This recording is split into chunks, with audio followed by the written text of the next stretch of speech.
Well, good evening. I'm Desmond Saunders. Thanks for joining us. Successful and productive is how Prime Minister Dr. the Honorable Minnis has described his week-long trip to the United Nations in New York City. The nation's leader returned home early this afternoon and held a press conference in the VIP lounge at London Pinling International Airport to update the country on what transpired during the week of high-level meetings. Altovise Munnings was there. Prime Minister Dr. the Honorable Minnis said he was honored to rub shoulders with some of the world's leading global business minds at the 2018 Global Business Forum hosted by Bloomberg this past Wednesday.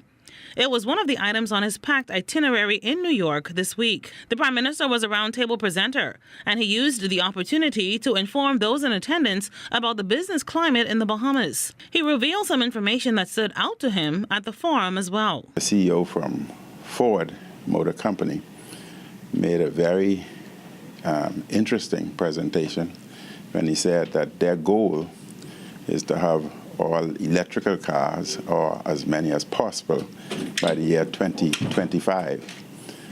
And that points out how important it is for us to move towards alternative energy and solar energy.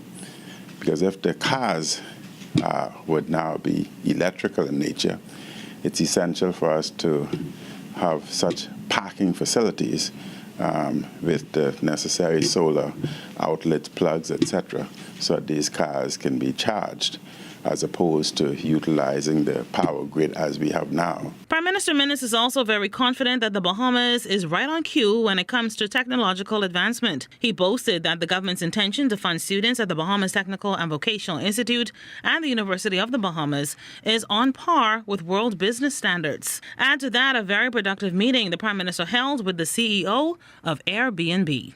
But you know, we face the challenges, especially in the Family Islands, with second home residents renting their facilities, and the tourist product is changing. As opposed to hotel rooms, we will have bed and breakfast and rental facilities. And unless we take charge of that arena now, we would lose the Family Islands. And therefore, I had a very interesting and productive discussion with the CEO of Airbnb, and discussed the challenges that we faced.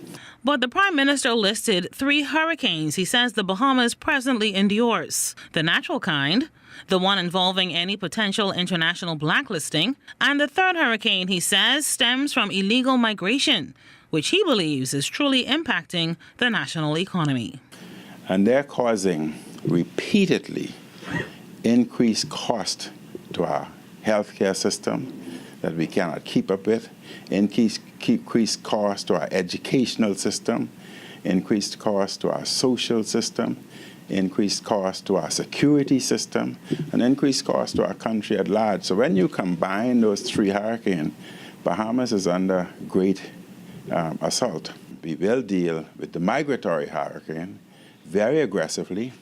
However, we will respect the humanitarian rules of the international sector, but we will deal with that appropriately. Altovise Munnings, ZNS Network News.